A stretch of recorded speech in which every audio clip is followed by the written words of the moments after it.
All right, guys. How you doing today? Todd here. Hey, we have a quick little training video today.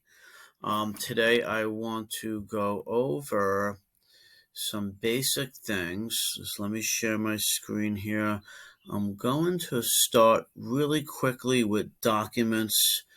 Um, so let's start with that really quickly. You have to have a listing packet in your car, in your vehicle. And if you just meet even a buyer, you should have them sign a buyer broker agreement. Later this month, we are going to roll out, as we get word and guidance from our local MLSs, which will come from NAR. We're going to find out the specific documents that could change some of the legal changes that the MLSs are asking its members to utilize. So we'll have different. We may have some certain documents, and some of the existing documents could change. But let's go over what we do have today, and have these documents in your car. First one: exclusive right to sell. You need to have, this is an exclusive listing agreement. You're going to write in on the top line here, if you could see my cursor, of the owner of the property. You're going to write in the listing broker, that would be Todd Elliott Real Estate. Okay. And then you're going to write in the date. Typically, you want to get a 6-month listing. So for whatever today's date is, you write in 6 months. Compensation, you're going to typically write here 3, 4, 5, or even 6%. Okay. On $1 million listing, if you want to do 3% in the boroughs, you could. And we'll pay out the listing. We'll pay a cooperating broker. You see my cursor, cooperating broker. You put 1%, 1%, 1%. That's what we'll pay out to a cooperating broker. This document may change at the end of this month. Okay. You could put 6% here. You could still put 1%. This is up to us, what we want to do. And as an agent, you have the right to do what you want to do there. But you could put a half a point, 0.5. My point is that if you want cooperation and to act within the spirit of cooperation with other agents, they're going to be incentivized if you have typically 1.5 or more. But on certain transactions, you get $1 million listing and you want to put 1% here because you're only getting 3% total. This is going to be very common moving forward. That's okay. So write in that percentage here. Have the owner initial here. Circle this or the owner initials, okay? Let's scroll down here. Listing broker is or is not authorized to put a for sale sign. Not everyone wants a for sale sign. Listing broker is or is not authorized to use a lockbox. You have to put that in there, okay?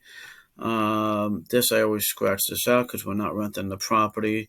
Typically, if there's any additional points, you put some notes in there. Okay, and then you want to have the owner sign, have them date, listing broker. If you could just you could sign that as a listing agent. The broker does not have to sign it. If you're a listing agent, you could sign there, put the date here. Okay, that's that document. Next document, you want to have a New York State housing anti-discrimination form. This is required by law, fair housing. So this is the document that you give them, and then they'll sign this one. This form was provided to me by so-and-so, for example, my buddy Kyle. He'll put his name in there. The broker, Todd Elliott Real Estate. They type their name in or write their name in, print their name in. They could be a buyer, tenant, or seller, or a landlord, whoever they are. They put their name in there. They would sign and date. Okay? And they keep this disclosure, and you should always give them a copy over everything that you want. Everything that you give them a copy. You have to give them a copy. This is the agency disclosure document here, guys. This is required by law. You must disclose who you represent. Are you a buyer's agent? Are you a seller's agent? Are you a broker's agent? Okay. A lot of people, if you don't give the form, automatically, even though you're showing a buyer, does not mean you represent the buyer. You automatically represent the seller in most cases.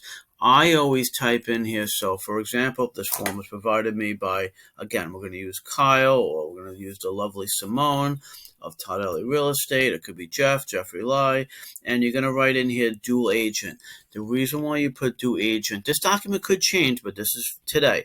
You put dual agent, that gives you the permission to show that buyer, and you could be compensated from the buyer even if you are the listing agent. That's a dual agent, but you have to disclose that when you're signing with the listing, the seller getting the listing, put dual agent, and just tell them that gives me permission to show the buyer.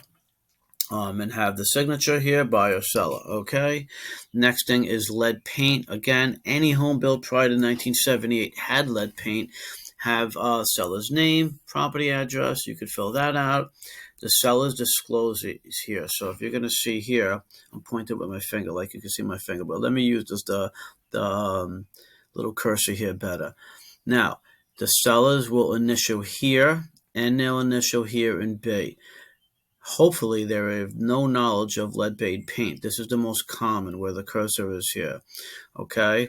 If they have any known, lead paint hazards, they have to put it here.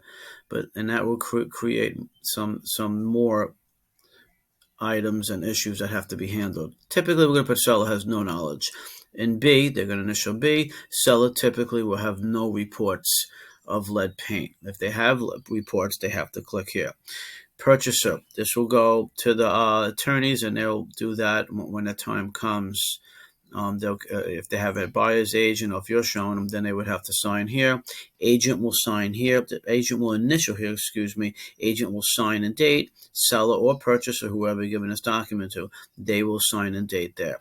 Those are the main documents that you need.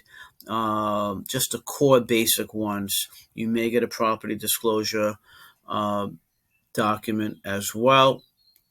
If not, and a lot of sellers are not signing that because they don't want to represent. For example, if they sign that document and they're representing the property has, X amount of square footage, and they go to the closing and there's a little less square footage, well, they could possibly have some issues because they misrepresented. If they don't sign that document, they'll pay $500 at the closing for not signing the property condition. That's the standard. They'll pay $500 because they didn't have to represent anything. So if a seller has less representation of the material facts, they're not liable for that because they're not going to put that on document. Okay, let's move forward. Typically, listen, guys, we're in the contact business. Please get out there, reach out and touch somebody, okay? Get out and touch somebody and reach out, knock on doors. They're so valuable. Okay, knock on doors, reach out to the community. Just say hello. Don't worry about it. Hey, do you know anyone who wants to buy a home? How's your tenant situation? I live in the area, just wanted to say hello. Listen, when you meet a client, whether it's a seller, a buyer, a tenant, write a storyline. Make a Google document. If you're with us, typically you'll have a Google document. Write a storyline because you're not going to remember every client. Okay? And then write down, the CIA, credit, income, and assets. Where they're looking for. What's their, can they afford it? You might have to, sit with them and me, and we might have to tell them, hey, you can't afford this area. Let's do this area, but have that written down. Do a Zoom with us. Get them in the office here, one or the other, all good.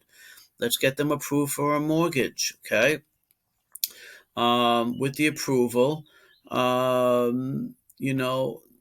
typically, again, we know the CIA, credit, income, and assets. I go over that all the time with you guys, okay?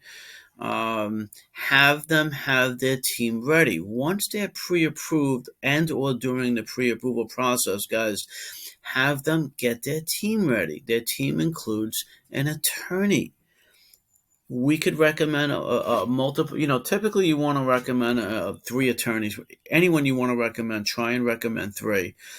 But you want to have an attorney. To me, the litmus test with an attorney is if they give you a cell phone. If you don't get a cell phone, then you can't really communicate properly, and they may not be communicative or the best attorney for you.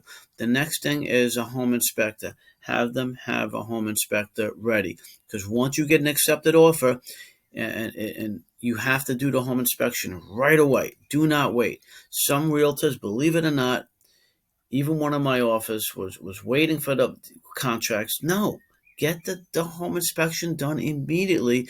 This way, there's no problems during the contract. By the way, why would you wait for the contract, have a signed contract? The home inspection has no value after that, because you can't do nothing. You already signed the contract. Get the home inspection immediately. Okay. Obviously, you're the realtor. You're part of the team. Have their banker team. Have all decision makers. If there's a cousin, aunt, uncle, friend who's involved, make sure they're all not informed as to the process. That's your job. Communicate to the team, and make sure you communicate to the buyers for all outcomes, so there's no surprises. Condition the buyer. Condition the buyer as to what is the monthly payment going to be. If they're paying $600 a month in mortgage, and all of a sudden, in rent, they're renting a room. I don't know, $600 not possible. I'm just giving you an example. And but it's possible. They're living with their parents. They're paying $600, and now they got to have a mortgage of $4,000 a month. Do you think they're going to be able to do that realistically? Let's condition them so they're not shocked. We call it a price shock. Let's make sure they have the out-of-pocket expenses prepared properly. Condition them. Time frame. If they're organized and prepared, you will have a better chance for success. Again, the important role of real estate agents. Guys, this is such important work. You're providing homeownership opportunities for the public. This is so important. Creating homeownership, it's the cornerstone of wealth in this country. Hey, someone's paying a mortgage. Everyone's paying a mortgage. You're either paying the landlord's mortgage or you're paying your own mortgage. We want you to pay your own mortgage. So let's lobby on behalf of the real estate community, on behalf of homeowners, on behalf of renters to become homeowners. Okay, this is important quality work that we're doing here. Very important to be ethical, guys. Understand, be honest with people. Do not lie. If you don't know, please get me so we can be organized. This is an older slideshow here, so it's not 75 hours anymore. It's now 77 hours, which I'm sorry, I did vote for as a director with the State Association. 77 hours now to get your license. Make sure that you provide fair housing, that you're honest, that you're not going to discriminate. Guys, you cannot talk schools anymore. You cannot, even talk children, or you really can't mention anything because they consider it steering in New York State now. So whether you agree with New York State or not, you must abide by the laws. Do not mention schools. Do not mention they have a lot of children in the area or anything like that, because it can be perceived as steering, which is a violation. All right, so that's a little tidbit today. Again, guys, reach out, talk to your community. Things are just not going to fall magically from the sky. Are you a sheep who just sits and just waits and magically something will happen, a fairy tale might happen? Or you're a wolf, you're going to go out and get and control your business, get your business. And it's very rewarding to talk to the public, to talk to people, to get out there and meet the public and be part of your community. It's extremely rewarding. That's it for today, guys. And as always, Todd Miranda here, Todd Elliott Real Estate, Todd Elliott Commercial Mortgages. We'll see you at the closing.